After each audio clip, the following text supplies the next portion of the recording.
अर्जुन शाम को अपने घर आया ही था कि तभी उसकी भाभी राधा उससे बोली, अर्जुन, पिताजी सुबह से तुम्हें याद कर रहे हैं। अर्जुन दौड़ता हुआ अपने पिता के पास गया। अर्जुन का पिता रामलाल दर्द से करहा रहा था।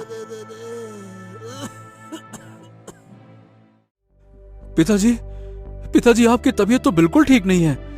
क्या हो गया? क्या बड़े भैया ने आपको किसी वैद्य को दिखाया नहीं क्या?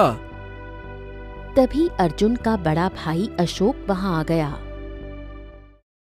वाह भैया वाह, तुमको तो बस मौका मिलना चाहिए अपने बड़े भाई पर इल्जाम लगाने का।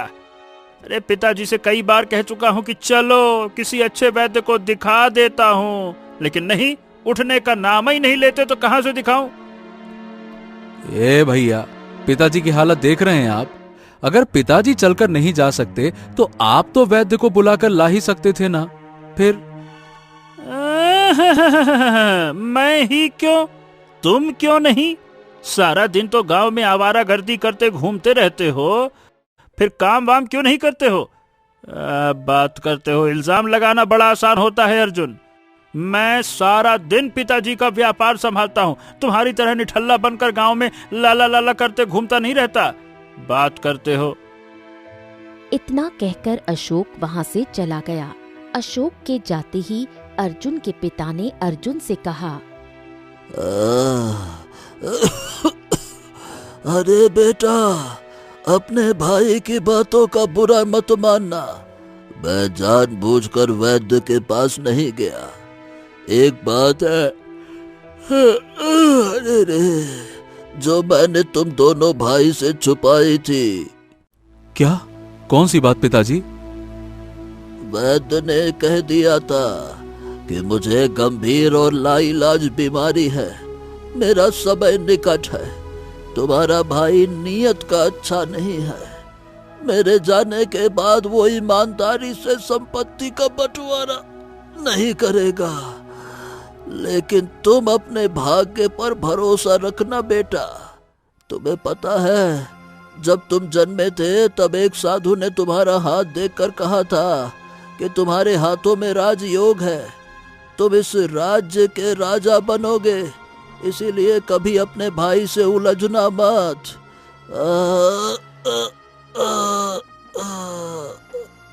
इतना कहकर रामलाल चुप हो गए और उनकी आंखों से आंसू बहने लगे। समय बीतता गया और एक दिन अर्जुन के पिता संसार को छोड़कर चले गए। पिता के निधन के कुछ दिन बाद अशोक अर्जुन से बोला, देखो अर्जुन, ऐसा है भाई, अब पिताजी तो रहे नहीं, इसीलिए हमें संपत्ति का बंटवारा कर लेना चाहिए। बंटवारा? अरे कैसा बंटवारा भैया? जब पिताजी साथ थे तो हम दोनों साथ में ही तो थे। क्या हमेशा साथ में नहीं रह सकते हम दोनों? तभी अर्जुन की भाभी राधा क्रोधित स्वर में बोली, देखो, ये सारी बातें किस्सों और कहानियों में अच्छी लगती हैं, कोई भी हमेशा साथ में नहीं रहता। अर्जुन गहरी सोच में डूब गया। ठीक है भैया, लेकिन संपत्ति का बंटवारा मुखिया जी की मौजूदगी में होगा। हाँ हाँ ठीक है भाई, मुझे कोई एतराज थोड़ी है। मैं तुम्हारा हक थोड़ी मार लूंगा। क्या बात करते हो? बुला लो, मुखिया बुला लो, पंचायत बुला लो, महाराज बुला लो, चलो। कुछ देर बाद अर्जुन गांव के मुखिया को अपने घर बुला लाया। हाँ तो भैया, अब आप मुखिया जी के सामने संपत्ति का बंटवारा कर सकते हैं। मुखिया जी, आप बस ध्यान रखिएगा। तो ठीक है। कैसे हैं मुखिया जी? नमस्कार। तो अब सब कुछ ठीक है, तो अब मेरी बात भी ध्यान से सुनो अर्जुन। मैं पिताजी के साथ बचपन से मेहनत कर रहा हूँ और व्यापार में उनके साथ रहा हूँ। तुम तो कोई काम काज करते वर्ते थे नहीं, यहाँ वहाँ आवारागर्दी करते फिरते रहते थे, इसीलिए पिताजी के 2 उपजाऊ खेत मेरे हुए। पिताजी के गोदाम का अनाज का भंडार भी मेरा हुआ। पिताजी के पास जो बैल थे वो भी मेरे हुए। ये सुनकर अर्जुन चौंक गया। क्या? क्या बात कर रहे हैं भैया? जब जब सब कुछ आप ही का हो जाएगा तो फिर मेरा क्या हुआ? अरे मेरे भाई, मैं तुम्हारा हक थोड़ी मारूंगा। देखो, गांव की सीमा पर जो पिताजी की जमीन है वो तुम्हारी हो गई। देखो, काम काज वाली चीजें इसलिए मैंने रखी हैं क्योंकि मैं काम में उनके साथ लगातार लगा हुआ था। तुम कुछ करते नहीं थे, तुम क्या करोगे? ठीक है, तो वो जो गांव के सीमा के पास वाली जमीन है वो तुम्हारी हो गई है ना? क्या बात करते हो भैया? क्या है ना, वो तो बंजर जमीन है। अब देखो, ये सब मुझे नहीं पता, जमीन बंजर हो या उपजाऊ हो, अब भाई वही जमीन तुम्हारी होगी और इस घर में अब तुम नहीं रह सकते हो। इस घर का पूरा अधिकार मेरा है। इस घर से कुछ दूर में जो एक झोपड़ी है वो भी पिताजी की संपत्ति थी। मैंने अपना दिल बड़ा करते हुए तुम्हें वो दे दी है, तुम वहां आराम से रह सकते हो। अरे छोटे भाई हो, तुम्हारा हक थोड़ी मारूंगा मैं। जो तुम्हारा है तुमको मिलेगा। ये सुनकर अर्जुन की आंखों में आंसू आ गए। क्या मिलेगा, क्या मिलेगा? भैया, आपको शर्म नहीं आती? वो टूटी फूटी झोपड़ी जिसमें चारों तरफ से धूप पानी सब आता है, मैं क्या उसमें रह सकता हूँ? क्यों नहीं रह सकते? तुम्हारी शादी तो हुई नहीं है, तुम अकेले हो, तुम तो खेत में भी सो सकते हो। अर्जुन चुप हो गया। और हाँ छोटे, मतलब अर्जुन, देखो भाई, इस झोपड़ी के नजदीक एक कुआं है, वो भी पिताजी की संपत्ति में आता है, तो वो भी तुम्हारा हुआ। भैया, पीने होने के लिए जो पानी है वहां से ले लेना। और कुछ समय पहले पिताजी को जंगल में एक भटकता हुआ बूढ़ा गधा मिल गया था। अब पिताजी हर किसी पर दया करते थे, तो इसीलिए उसे भी अपने साथ ले आए। अब क्या कहूँ, अब मेरा दिल बड़ा है भाई, वो गधा तुम ही रख लो। अब तुम ये सारी चीजें लेके बढ़िया अच्छे से सुखमय जीवन जियो, है ना? अब कोई दिक्कत की बात तो है नहीं, बढ़िया बराबर बंटवारा हो गया। 3-4 चीज मेरी, 3-4 चीज तुम्हारी। ये सुनकर मुखिया क्रोधित हो गया। अरे क्या 3-4 चीज? अशोक, ये तो सरासर बेईमानी है। तुम सारी बेकार संपत्ति अपने छोटे भाई अर्जुन को दे रहे हो और असली उपजाऊ संपत्ति अपने पास रख रहे हो। ये कौन सा बंटवारा हुआ? अब देखो मुखिया जी, ऐसा है कि अर्जुन ने तुम्हें बुलाया है, मैंने तो तुमको यहाँ बुलाया नहीं, इसलिए तुम्हें मेरे मामले में दखल देने का कोई अधिकार नहीं है। ठीक है, समझ गए ना? ठीक है। जब मेरा यहाँ कोई अधिकार नहीं तो मैं यहाँ पे क्यों खड़ा हूँ? जाता हूँ मैं, किसी को सुनना नहीं है। इतना कहकर मुखिया वहां से चला गया। तुम मुखिया बड़ा समझदार था जो चुपचाप यहाँ से चला गया। उसी तरह छोटे, अब तुम भी जाओ और अपना सुखमय जीवन जियो, है ना? बहुत कुछ दे दिया है तुमको, अच्छे से जीवन गुजर जाएगा। जाओ। अर्जुन को अपने पिता की बात याद आ गई। उसने अपने बड़े भाई से कुछ नहीं कहा और चुपचाप वहां से चला गया। अर्जुन अपनी झोपड़ी में गया और उसकी मरम्मत करने लगा। कुछ देर बाद उसने उस बूढ़े गधे को अपनी झोपड़ी के बाहर बांध दिया और उसके सामने कुछ घास डाल दी। हाँ, चिंता मत करो। जिस तरह से पिताजी ने तुम्हारी सेवा की थी, मैं भी तुम्हारी सेवा करूंगा। ये लो, खाओ घास, खाओ। इतना कहकर अर्जुन अपनी झोपड़ी के अंदर चला गया। कुछ देर बाद अर्जुन को प्यास लगी। क्या करूं? अपने कुएं में ही पानी देखता हूँ। इतना कहकर अर्जुन अपने कुएं के अंदर झांकने लगा। तभी एक बुजुर्ग व्यक्ति वहां आया। अर्जुन, इस सूखे कुएं को देखने से कोई फायदा नहीं। इसमें वर्षों से मैंने पानी नहीं देखा। तुम्हारे बड़े भाई ने तुम्हारे साथ बहुत अन्याय किया। सूखा कुआं तुमको दिया है। काका, एक काम करता हूँ ना, कुएं के अंदर खुदाई करके देखता हूँ, शायद पानी आ ही जाए। एक बार भाग्य आजमाने में क्या जाता है? इतना कहकर अर्जुन कुएं के अंदर उतर गया और खुदाई करने लगा। कुछ देर बाद उसका फावड़ा किसी धातु से टकराया। लगता है इसके अंदर कुछ है।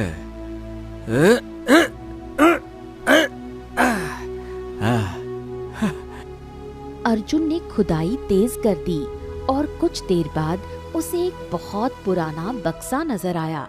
अर्जुन बक्से को निकालकर बाहर ले आया और जैसे ही उसने बक्सा खोला तो उसमें चांदी के सिक्के भरे हुए थे। देखिए काका, काका, देखिए देखिए, मुझे कुएं के अंदर ये मिला है। इस बक्से पर पता नहीं कौन सा चिन्ह बना हुआ है, देखिए। बेटा, बरसों पहले यह जगह व्यापारियों और काफिलों के गुजरने के लिए काम आती थी। कुछ व्यापारी डाकुओं से बचने के लिए अपना धन इस कुएं के अंदर छुपा कर चले जाते थे। उनमें से कई लोग वापस नहीं आते थे। मुझे लगता है ये बक्सा उसी जमाने का है। खैर, जो भी हो, तुम्हें फायदा हो गया। खुश रहो बेटा, खुश रहो। अर्जुन मुस्कुराता हुआ अपनी झोपड़ी के पास आया और चांदी का बक्सा रख दिया। उसकी आंखों में आंसू आ गए और वो रोते हुए अपने आप से बोला,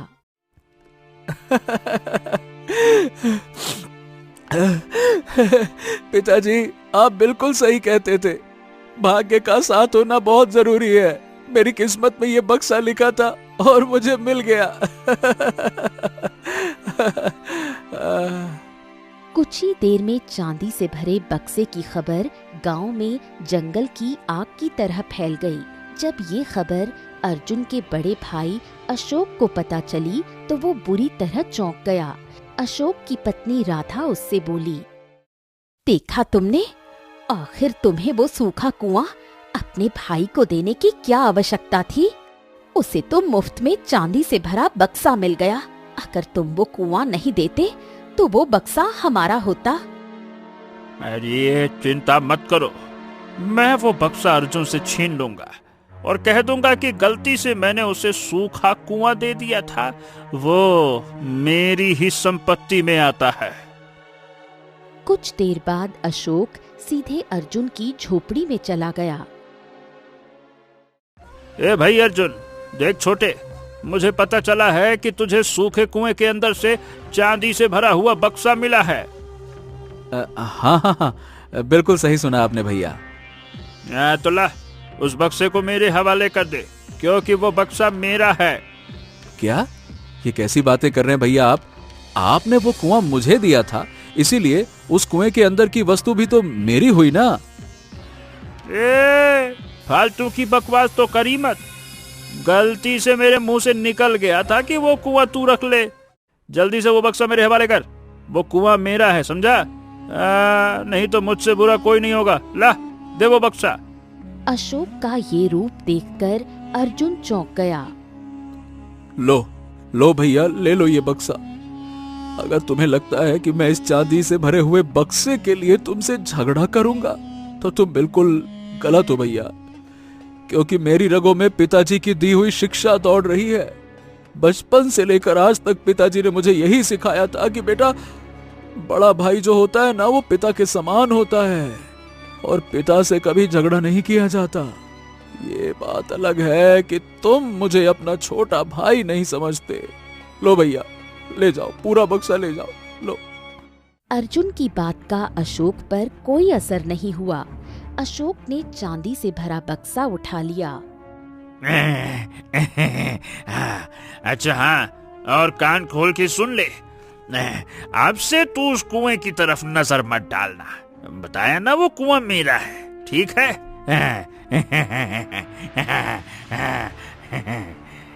इतना कहकर अशोक वहाँ से चला गया। अशोक चांदी से भरा बक्सा अपनी पत्नी राधा के सामने रख देता है। इतना ही नहीं राधा, अब वो कुआं भी मेरा हो गया। अब मैं उस कुएं की खुदाई करवाऊंगा और जितना भी खजाना होगा सब निकाल लूंगा।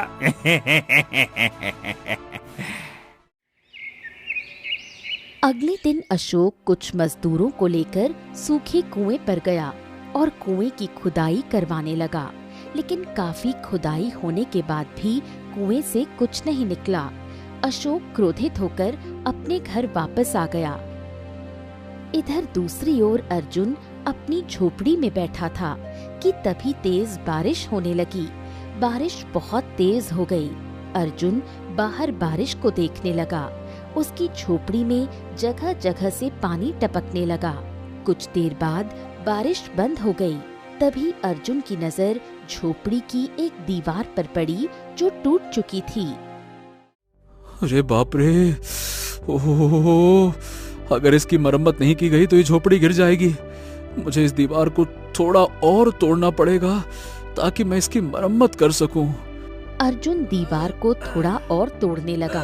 तभी उसका हाथ दीवार के अंदर किसी ठोस वस्तु से टकराया। इसके अंदर क्या है? अर्जुन ने उस ठोस वस्तु को बाहर निकाला। वो एक पीतल का मटका था। जैसे ही अर्जुन ने मटके के अंदर झांका, उसमें कुछ चांदी और सोने के गहने और एक छोटी ठोस सोने की मूर्ति रखी हुई थी। ये देखकर अर्जुन चौंक गया। अर्जुन तुरंत वो पीतल का मटका लेकर पड़ोस की गंगा मौसी के घर पहुंचा। गंगा मौसी, ये मुझे झोपड़ी की दीवार के अंदर मिला। आखिर इसे कौन छुपा सकता है? पुराने समय में इस गांव में डाकुओं का बड़ा आतंक था। कहते हैं उस समय कुछ लोग अपनी जमा पूंजी झोपड़ी की दीवारों के अंदर छुपा दिया करते थे। ये उसी समय का मटका लगता है। उस समय पीतल के मटके इस्तेमाल हुआ करते थे। अर्जुन मटका लेकर अपनी झोपड़ी में वापस आ गया। अर्जुन नहीं जानता था कि दूर से बिरजू नाम का एक व्यक्ति जो अशोक का दोस्त था वो दृश्य देख रहा था। बिरजू तुरंत दौड़ता हुआ अशोक के पास पहुंचा। अरे, मैंने अपनी आंखों से देखा है अशोक भैया, पीतल के मटके के अंदर सोने के सिक्के थे। एक सोने की मूर्ति भी थी और कुछ गहने भी रखे हुए थे। पूरा माला माल हो गया आपका छोटा भाई। अगर मुझे पहले पता होता कि झोपड़ी के अंदर ऐसा कुछ होगा तो मैं अर्जुन को वो झोपड़ी देता ही नहीं। लेकिन अब तो मैं चाह कर भी उससे छीन नहीं सकता। क्या कहूंगा? छीन नहीं सकते तो क्या हुआ, चोरी तो कर ही सकते हो।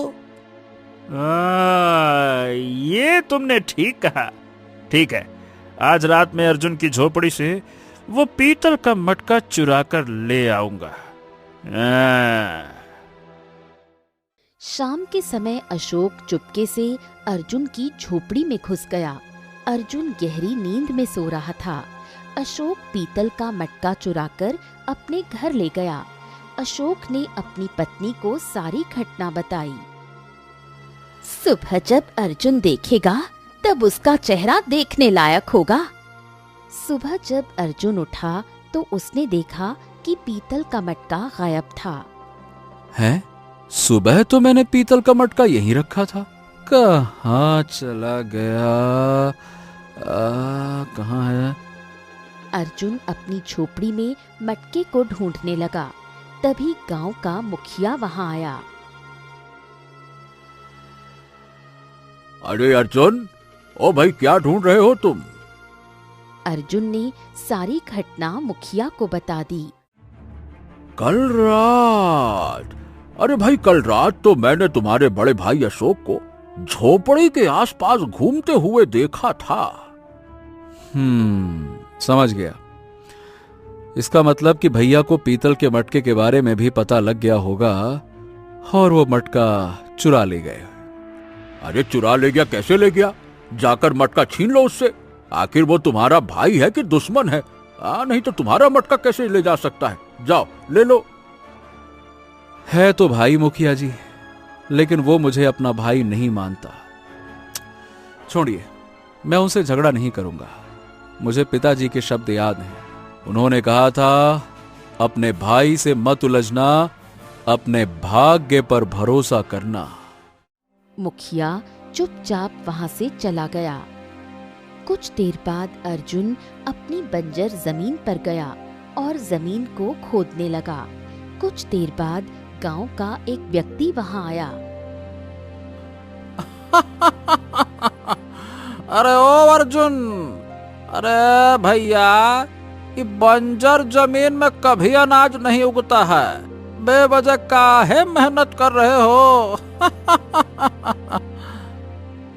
अरे दादा, कोशिश करने में क्या जाता है, जीवन गुजारने के लिए कुछ ना कुछ तो करना ही होगा। इतना कहकर अर्जुन दोबारा जमीन खोदने लगा। तभी उसका फावड़ा किसी भारी वस्तु से टकराया। ये जमीन के अंदर क्या है? अर्जुन उस वस्तु को निकालने लगा और उसने देखा कि अंदर एक बहुत बड़ा पुराने समय का बक्सा था। जैसे ही अर्जुन ने बक्सा खोला, वो सोने के सिक्कों से भरा हुआ था। अर्जुन, ये तो बंजर जमीन के नीचे दबा हुआ खजाना है। हाँ, बाप रे, इतना सारा खजाना।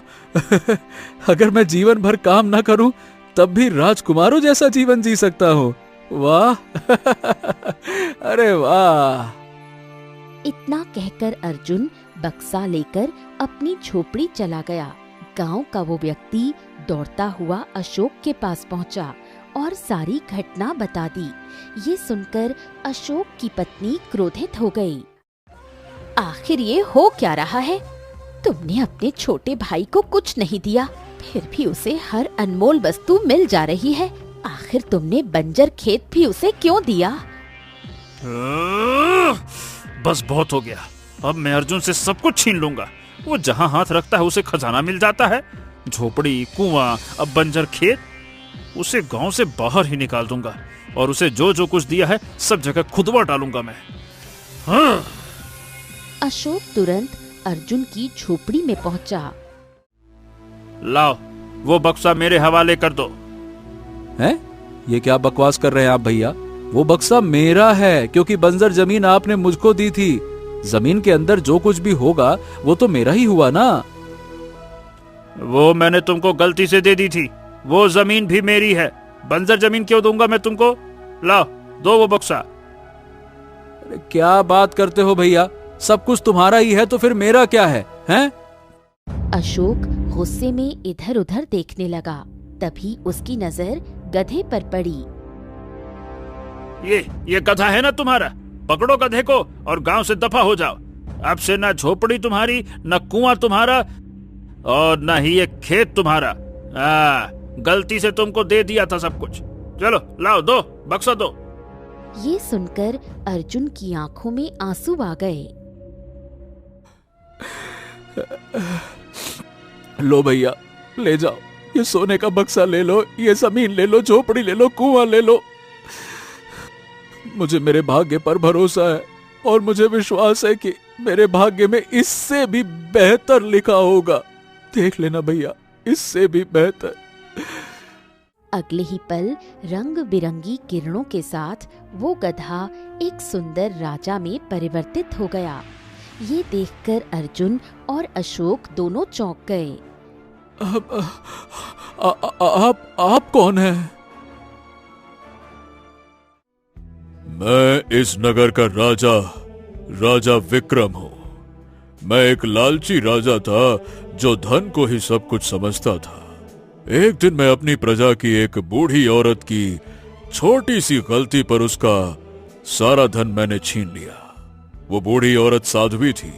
उसने मुझे श्राप दे दिया कि मैं गधे के रूप में बदल जाऊं। मैं गधा बन गया और जंगलों में भटकने लगा। बाद में साध्वी को मुझ पर दया आई और उन्होंने कहा कि जब तुम किसी ऐसे मनुष्य के साथ रहोगे जिसका मन प्रेम से भरा हो, जो लालच से मुक्त हो और जो अपने पिता की शिक्षा का पालन करेगा, तब तुम श्राप से मुक्त हो जाओगे। तुम्हें कुएं से चांदी का बक्सा मिला, तुमने वो भी अपने भाई को दे दिया। झोपड़ी की दीवार से मिला खजाना भी दे दिया, बंजर जमीन से मिला खजाना भी दे दिया, केवल अपने पिता की शिक्षा का सम्मान रखने के लिए। वाह, बहुत अच्छे। इतना कहकर राजा विक्रम क्रोधित होकर अशोक की ओर देखने लगे। और तुम मेरी बात ध्यान से सुनो। अपने पिता के जाने के बाद तुमने संपत्ति का सही से बंटवारा नहीं किया। जो कुछ भी तुम्हारे भाई को उसके भाग्य से मिला वो सब अभी और इसी समय वापस करो, अन्यथा मैं तुम्हें कठोर से कठोर दंड दूंगा। समझ गए? ये सुनकर अशोक घबरा गया और दौड़ता हुआ घर गया और सारी चीजें अर्जुन को वापस कर दी। अर्जुन ने राजा विक्रम की ओर देखा। अर्जुन, मेरी एक पुत्री है चंद्रलेखा। मैं हमेशा से उसका विवाह तुम्हारे जैसे नेक और अच्छे इंसान से करवाना चाहता था। मैं अपनी पुत्री का विवाह तुमसे करना चाहता हूँ। चलो मेरे साथ। बिल्कुल बिल्कुल, लेकिन पहले मैं गांव के मुखिया को बुला कर लाता हूँ। अर्जुन गांव के मुखिया को बुला कर लाया। मुखिया जी, जो भी भाग्य से मुझे ये खजाना मिला था, ये लीजिए। आप इसे गांव की भलाई में लगा दीजिए। लीजिए। ये सुनकर राजा विक्रम बहुत खुश हुए। वाह वाह वाह वाह तुमने तो हमारा मन जीत लिया, दिल जीत लिया। वाह, सब जीत लिया। राजा विक्रम अर्जुन को अपने महल ले गए और कुछ ही दिनों बाद अर्जुन का विवाह राजकुमारी चंद्रलेखा से धूमधाम से संपन्न हो गया। अर्जुन राजा बन गया और अशोक सारा जीवन अपने किए पर पछताता रहा।